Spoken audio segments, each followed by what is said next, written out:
energy, sound, electrical energy, static. I know Jen's going to talk about static energy transformations, heat transfer, different types of heat transfer, conductors, insulators, and flow of electricity. And it's always good to have that articulation document. I know I've worked with some of the schools, and we've actually used that articulation with across grade levels. So we'll actually sit in planning with 3rd, 4th, and 5th grade teachers. I'm actually doing that again next week. And we're going to use the articulation document and just have a conversation about how 3rd and 4th grade teachers can continue to support 5th as the students move up. So yeah, hold on to that document. It's a really good thing to have. So for 4th grade, some of the highlights. So for days 2 through 4, they're going to spend a little time on light energy. So they're going to do a little review of refraction, reflection, absorption. So they might need a mirror or a beaker of water, some minor materials for that. Days 5 through 10, that's our sound energy rotation. So they're going to do some different things there. One of my favorites. So they're going to make like the salt drum, use a tuning fork, telephone cups. So all sorts of different things, some digital things too. Birdsong Hero. That's one I keep in there all the time. Teachers really like Birdsong Hero. And then there's even a couple of places. So during COVID, the lockdown, I was able to one day recorded a session because we really wanted to understand pitch and volume. Students really get those confused. So there's one video lesson where I'm actually demonstrating all the instruments in my studio, like drums and cymbals and the mandolin, the banjo, the guitar, and really hone in on pitch and volume. So that still is part of the sound rotation, so students can watch that, enjoy it. It's a great time also to even talk to the music teacher and see if you can borrow a couple instruments there, see how they can help and get involved as well. Days 10 and 12, that's wind and water energy. So in the past, they had some couple different things they did there. There's a couple CPOMS lessons. There's a couple optional hands-on. So they did a water wheel a few years ago. It is an option if you have time. If you're doing really well, you're getting through it, and you want them to make a water wheel or a helicopter, they could do that for wind and water energy. But there's a couple CPOMs in there.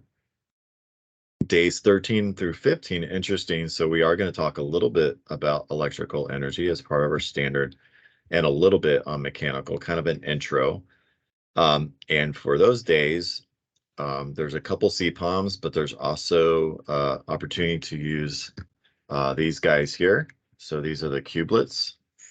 So they're actually going to build a robot and identify types of energy, electrical energy, mechanical energy. And they can probably even do a little bit, depending on what type of robot they build, identify other types and describe other types of energy. So that's the Cublets. For those days, they don't have to be in a particular order. So if you are teaming or self-contained, so maybe one day, because they're only using the Cublets on one day, so maybe teacher A uses them one day and then you just rotate. So they don't have to be days 13, 14, 15 don't have to be in consecutive order. You can switch around those days. You'll see that in the PowerPoint there. So that's a lot of fun. Day 16 and 17, so they're talking about objects, heat and light. So that's a little review of 3rd grade. So 3rd grade talks about friction, but also talks about objects that give off light, also may give off heat.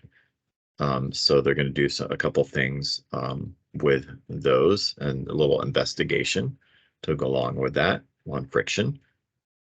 And then days 18 through 22 is heat transfer. So that's the song, the song. There's a couple of them, but from hot to cold. Yep. If students just know that, they should be do pretty well. So there are a couple of different investigations they do for heat transfer. So do conduction, convection, a little bit of radiation. So there's a couple hands-on pieces for that as well. It says to 22, but remember there's a review day, assessment, and a debrief. So a total of 25 days particular there. Some considerations. So just remember, a lot of this stuff was in former labs. So a couple of labs went with this particular one. So you might have to draw some items from the old lab there, thermometers, all sorts of different things, beakers, whatever you need. We have sent out obviously some refurbished pieces, but you should still have some of those things there. But always get with us, check your items. If you're missing anything or you need additional, please let us know immediately. Not the morning of. We probably won't get it to you if it's the morning of. So yeah. And then, like I said, with the cubelets, you can rotate those. They don't have to be in consecutive days. So you can just, if you're teacher A, you can do the cublet activity and then just switch it from classroom to classroom. Again, we have embedded review. So we're doing a lot of embedded review with light energy and some heat energy in 4th grade. So those pieces are in there. Again, this is to help by the time they get to 5th grade. Now they've hit it a couple of times. So they'll be ready for SSA. Instructional design. So once again, there's some CPOMs. They're excellent. A lot of great content building, vocabulary. Just consider how you're using it. If you're using it whole class, how are you keeping student engagement up? Not just clicking through the CPOMs, but actually having them ask questions, or they're working with partners, small groups. How are they being accountable during the CPOMs lesson? How do you know that they're actually getting the material, getting the content from the CPOMs lessons? So just have some of those considerations when you're doing the CPOMs. Are you previewing it beforehand, making notes to stop at certain places? What are you doing with the activities? Because there's times where there's activities. How are they engaging in those activities? And we will have a mini assessment on day 15, which will cover basic forms of energy. So that is basically 4th grade in a nutshell. Big idea 10 and 11. It's a lot, but it's good. A lot of fun. Any questions on any 4th grade material?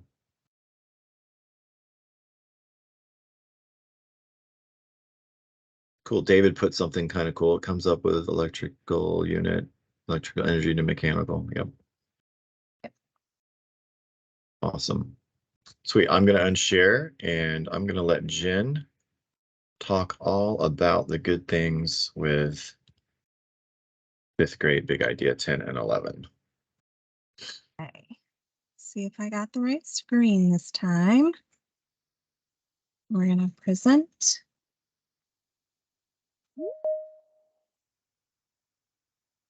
Screen. Okay. Jamie, does it look good? Are we on the right screen? It looks good on my end. Okay. I can read it. I can read it. All right. So we are going to move on to 5th grade. I went a little more detailed just because it helps me remember what I want to say and make sure I cover.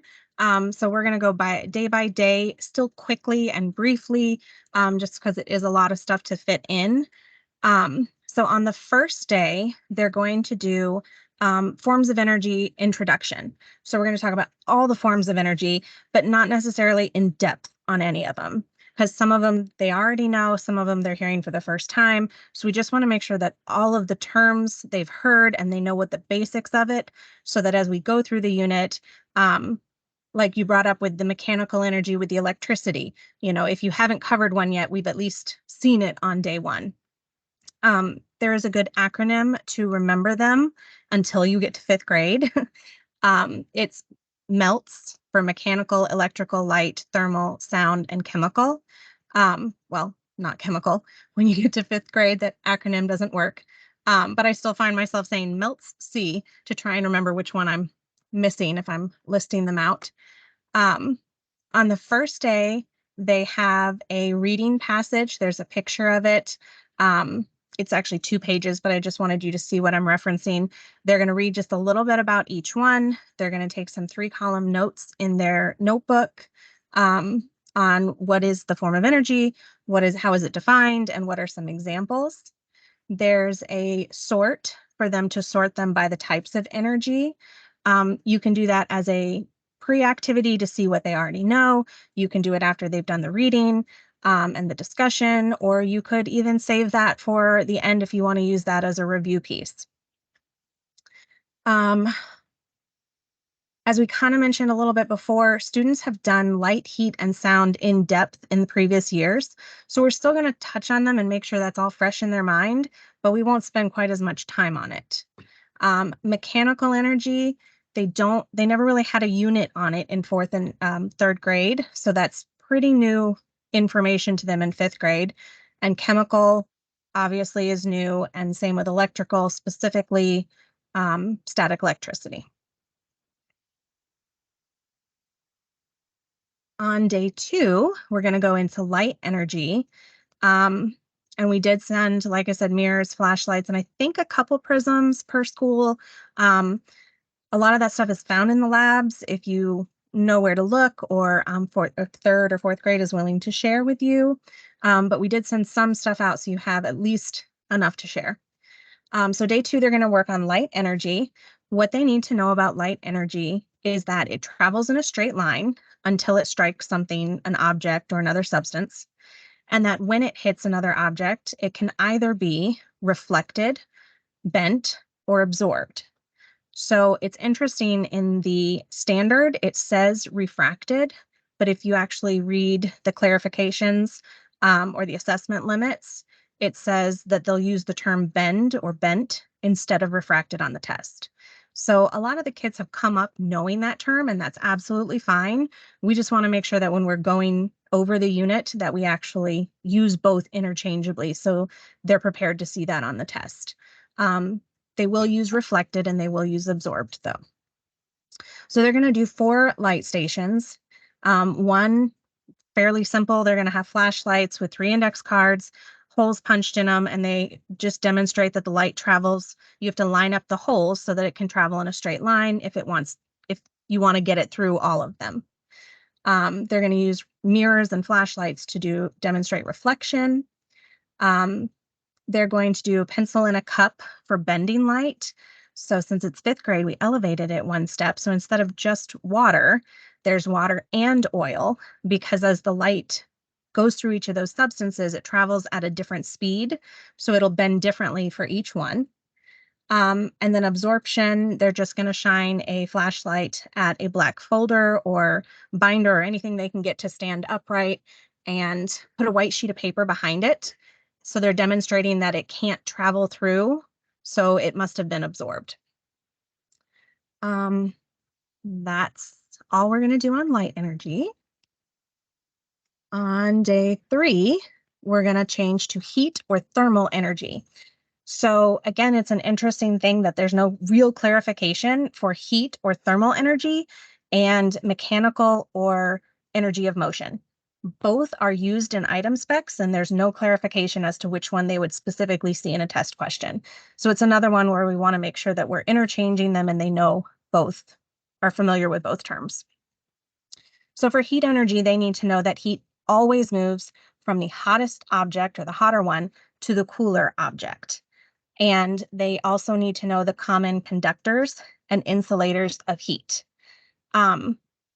One of the other coaches worked on this slide, and she put this picture on the bottom left in, and it took me a hot minute to figure out what was going on here. So I thought I'd save you the thinking time and explain it. So on the left, we have a hot object, and on the right, we have a cold object. So she's showing that the heat or thermal energy is trying to travel to the cooler object because it wants to even out. For a conductor, the heat will travel through it well. For an insulator, it won't travel through it at all or as well. On the left, we've got the investigations. It's just one investigation. They're going to use, you might have seen it before, hot water. And in the hot water, you're going to put a metal utensil, a wooden utensil, and a plastic utensil with a little bit of butter at the top of each one. So we're demonstrating two things here. One, that the heat from the water is being transferred to the other materials, and it's going to eventually melt the butter. So it's transferring through the spoon or whatever utensil you use. And we're also looking to see which utensil melts the butter the fastest. So obviously, if the metal melts it the fastest, then metal was the best conductor. So we're only going to spend one day on heat energy alone. Day 4 is kind of a combo day. It is 3rd and 4th grade standards. Actually, I think it's all 3rd grade standards. None of them stand alone needed an entire day. And because it's such a short unit, we didn't have time to give them an entire day. And all the other days were pretty full, so you couldn't really tack it on. So we kind of just combined these three because they sort of go together. It's talking a lot about heat and light together. So the 3 things that we're going to cover this day are that things that give off light often also give off heat. There's a card sort with pictures, and they need to sort it in between objects that give off both light and heat and objects that don't. We are going to also talk about how we get heat energy from the sun, and when the sun goes away, some of that heat energy goes away as well. That is a CPALMS tutorial. It's a little bit long of a tutorial, so there is also a video. If you don't have time and you need to choose, that's fine too. And the third concept we're going to cover is objects gain heat. Oops, nope, wrong one. Heat is produced when objects rub together. And when you look at item specs, friction is only truly mentioned under Big Idea 13, which is force and motion. So we're going to cover friction much deeper in Big Idea 13. We're going to focus more on the fact that when you rub those objects together, it creates heat. Can we give it the name friction? Absolutely. But we're not necessarily teaching the concept of friction as a force right now. Right now, we're just focusing on the fact that when they rub together, they create heat. And then we'll get deeper into the friction and how it affects motion in the next unit.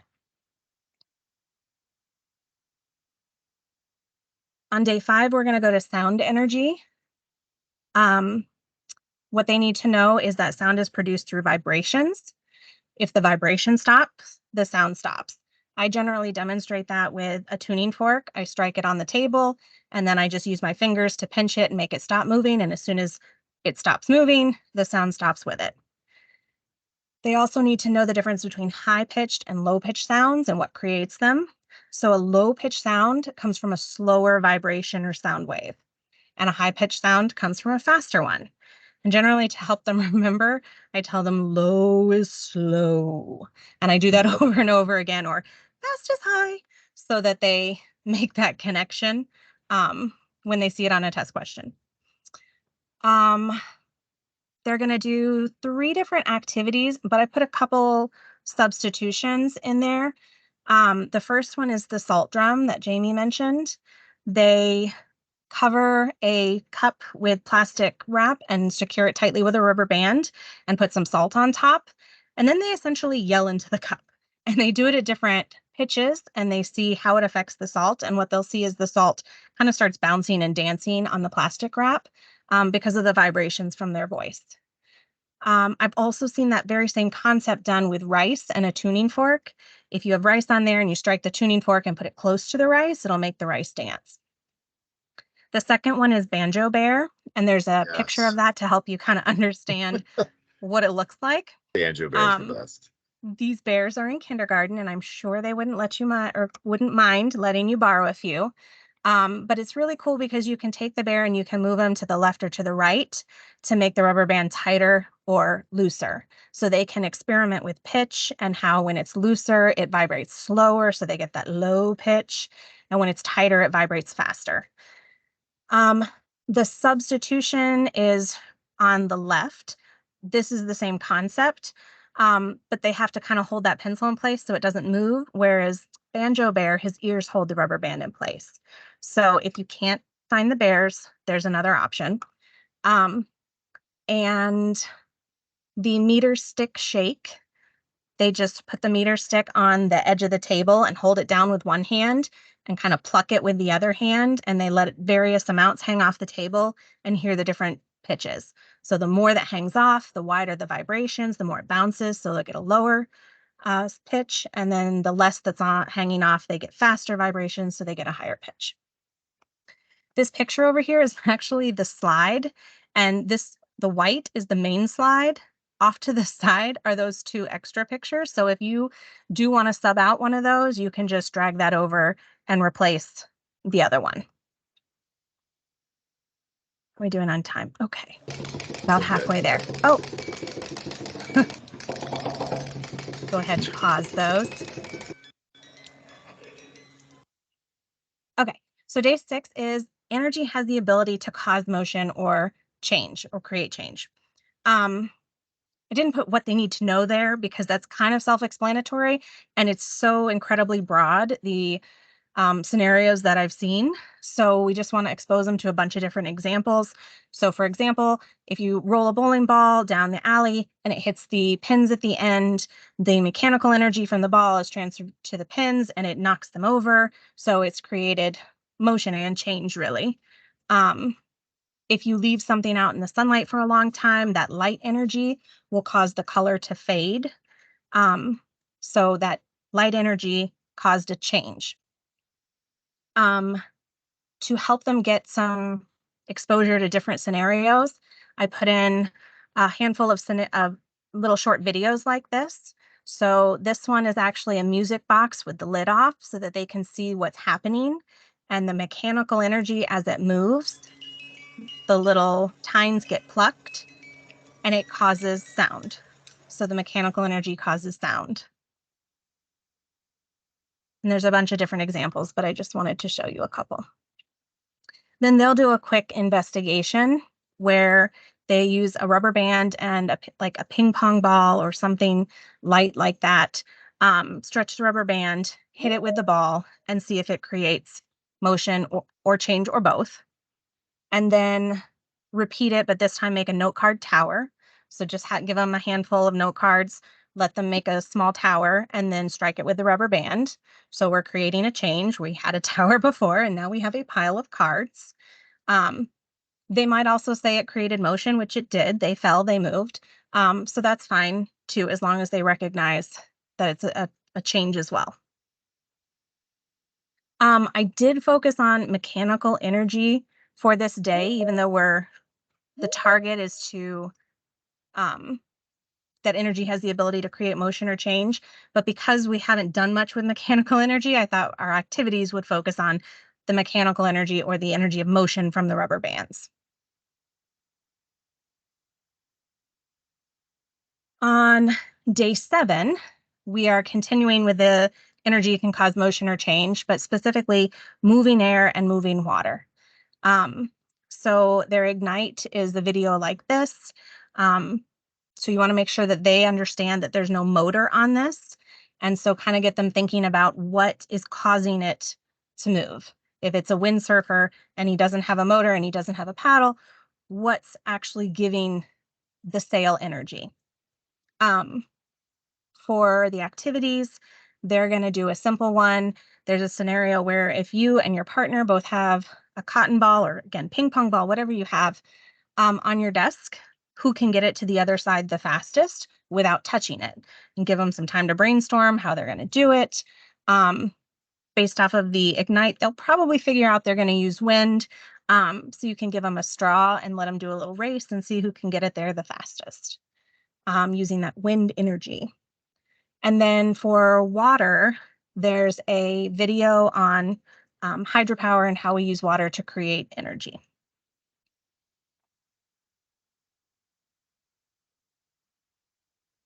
On day 8, we're going to start electricity. We're going to spend a couple days here and a couple days on static because these are the two topics that they really haven't covered before. So on day 8, we're going to do electric circuits.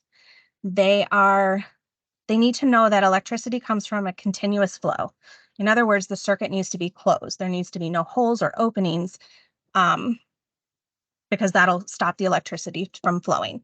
So they're going to test these different setups shown in the picture. I put this on Canvas, so you can print this for them. But it is the same pictures from the Lakeshore kits. So if you have those are fine to use as well. But I know a lot of schools have gotten some of the refurbished materials sent out. So it just depends on what you're working with, basically.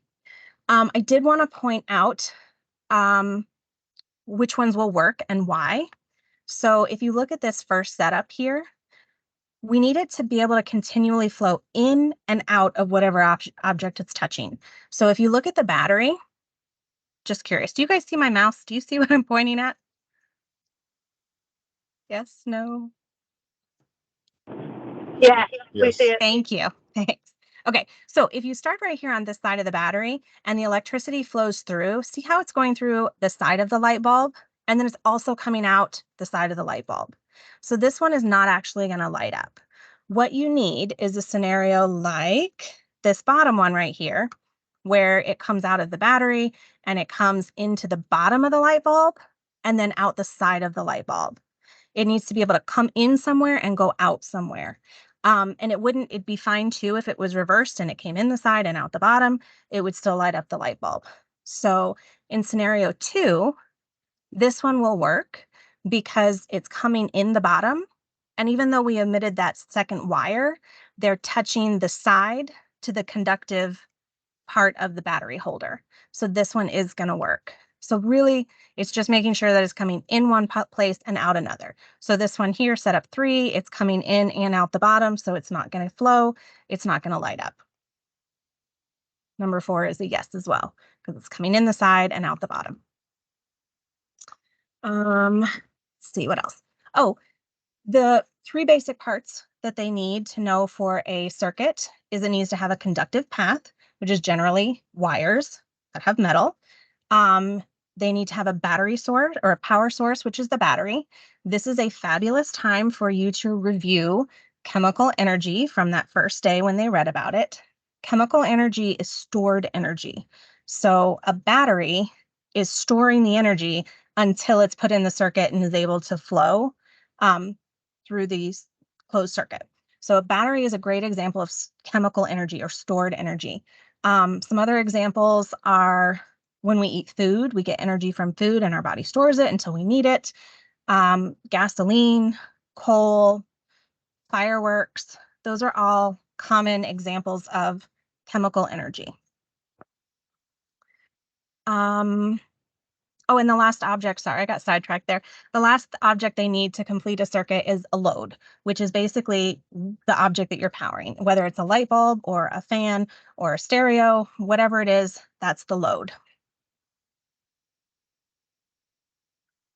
On day 9, we're going to continue with circuits. Oops, actually I skipped. On day 8, they're also going to add in the electric switch. And they're going to practice figuring out what the switch does. And essentially it opens and closes the circuit. So when it's closed, the electricity can flow. When it's open, the electricity doesn't flow, the light bulb or the fan stops working. On day 9, they're going to continue with the circuits, but this time they're going to test out conductors and insulators. So basically they're going to open up the connection to the wires and then input different things, a plastic comb, a wooden pencil. There's some suggested on the student pages, but if you don't have those, find other objects for them to test. And so they should come to the conclusion that metals are conductors of electricity, other objects, plastic, fabric, wood, rubber, are not conductors of electricity. The second thing that they're going to cover that day is energy transformations. So when they make their circuit, their challenge for that day is to convert electrical energy to mechanical energy. So basically they need to use the fan. If you want, you could give them the light and the fan and then have, see if they get there, see if they know that they need to use the fan because the fan is moving, whereas the light is not. There's a few sample problems on their student page for them to practice electric conversions. So it's always going to start with electricity and it's going to be converted to something else, heat, sound, light, or mechanical. They don't do chemical. So for the toaster, we're using electricity to create heat. For a stereo, electricity to create sound. The lamp, electricity to create light. Inevitably, some student will bring up the fact that the light also produces heat, which is very true. So when they do that, I just redirect them by saying, yes, but we're really looking for the primary transformation because we're not going to test them on secondary transformations. So I say, would I walk into the kitchen and turn on my stove if I need a light? Because it does produce light, but is that what I use my stove for? No, I use it to get heat.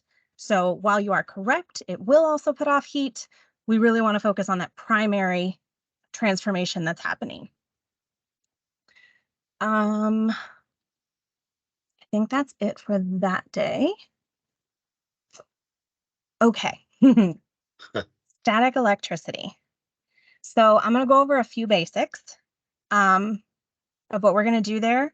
And then I'm going to hang around. If anybody really doesn't understand static electricity and you want me to walk you through the PhET simulator or just the concept in general, I'm happy to do that.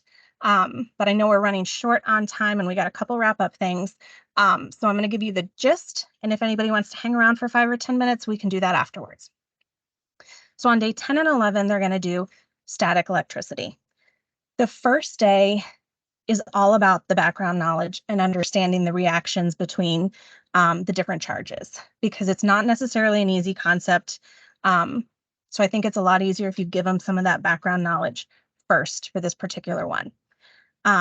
So it's a lot like magnets, where if you have opposite charges, they're going to attract. So if an object has a positive charge and another object has a negative charge, those two objects are going to attract. If you have a positive and a positive, they're going to repel. If you have a negative and a negative, they're going to repel. The other tricky one is neutral objects. If an object is neutral, it will be attracted to a charged object, whether it's positive or negative. So if you look at the PhET simulator, there's a wall that is neutral, meaning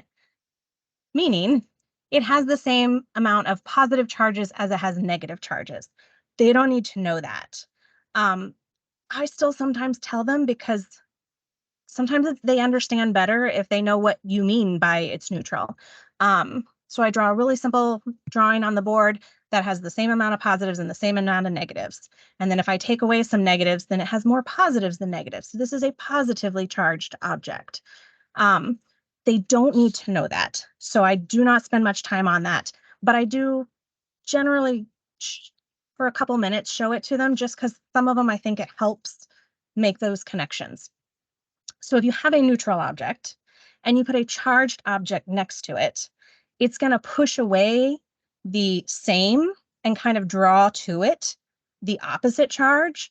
So it will stick to that. So if you have a charged object, it will attract a neutral object. Their activities are going to come on the second day. Once you've kind of built that background knowledge, they're going to do, I think it's 4 different static electricity activities. And again, they don't know which one is positive and which one is negative. That's far beyond, most of the time, I don't know which one is picking up the negative charge and which one's picking up the positive charge.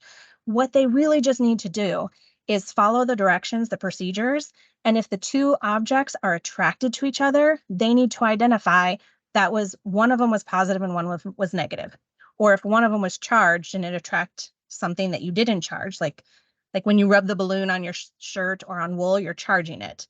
So if the balloon picks up something that wasn't charged, then it's attracting a neutral object. If they put two objects close together and they push away from each other, they need to recognize that those objects had the same charge. Again, they may not know if it's positive and positive or negative and negative, but if they pushed away, if they repelled, they can infer that they had the same charge. That is the end of the unit. We do have, as always, a review day and a revise day. It's a lot of information to fit into this, especially because we don't have much time to go over because if you do, you're going to be testing after winter break, and that's not ideal. So really try and stick to the schedule. If you need to take that revised day because you go over, I would suggest doing that rather than having it go into January and they don't necessarily remember as much when they take the test. So that is 5th grade in a nutshell. And Jamie, I'm gonna let you take back over for a minute. Okay.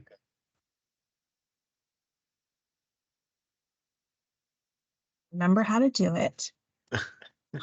Sure. Excellent. Excellent. I think I'm Do you on. have any questions? I did have a little bit more, but I think I'm gonna save it to next time because we're almost out of time and I want to make sure we have and I feel like I hear myself. Ooh. Is that through you, Jim? I'm not sure about. It might be. That's okay. But I'll make sure we have enough time because we're almost at the end here. I do have some good news. We had a lot of great feedback with these planning preview sessions. So we actually are opening up more of them. We didn't have any moving forward, but we're actually adding some more of these. So Wendy now is going to be sending out a flyer with additional trainings for these 1 hour planning preview sessions. Feedback was very positive. So we wanted to give opportunity to have some more of these because they're really nice and get some really good information in a 1 hour span of time. Do we have any closing thoughts or questions for 4th grade or 5th grade? Big idea. Can't hear you, Jen.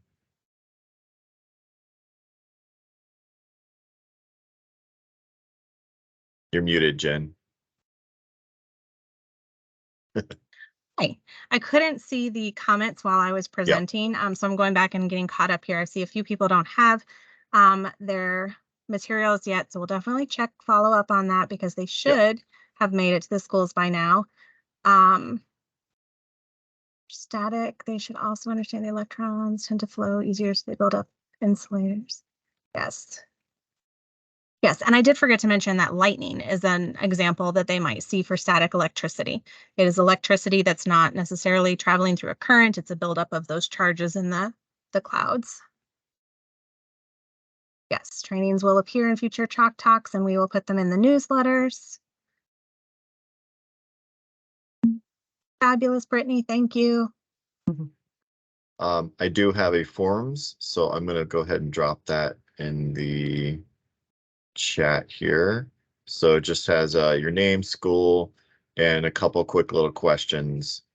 One thing I wanted to talk about it, I'll just briefly talk about it, was personalization. So how can you personalize district materials? How can you make it your own to fit your needs? We write these, Jen and I write these massive units and PowerPoints and stuff like that for, over 70 schools. So, and this is pretty cool because I have seen, same concept, 2 different teachers teach it completely different way because they were making it to fit the needs of their students. So I thought, oh, that's awesome. So just kind of think of that as we're going through there.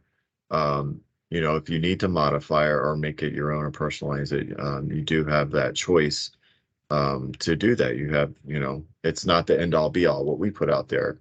You have to be able to make structural decisions to fit your kids' needs, for sure. You might need more scaffolding, you might need more reading features and context to go along with that. You might sometimes have to slow down the pace a little bit. For certain things, you might have to front load and build a little bit more vocabulary. It's getting It's getting to be a long day. So there's all those different pieces you might have to consider. So and we might talk about that a little bit more on the next Yeah. one there. But Like there's a question. Yeah. Go ahead, I Jen. myself was actually teaching a class today, and I was on the day in fifth grade Yep. for chemical and physical changes, and all of the activities were super fun, but there were a lot of them and it was hard to fit in. Yeah. So sometimes if you look at it and you say, this is more than I can fit in the day, then pick the parts that you're going to get the most bang for your buck, and you're covering Yep. the content. And if you need to, snip it and make it yours, feel free to do that. And reach Yep. out if you have questions too. If you want to know, sometimes we get emails from teachers that are behind and they want to know, like, what is some of the things they could cut out if they had to skip. Yeah. So we would, be happy to help you with that as well.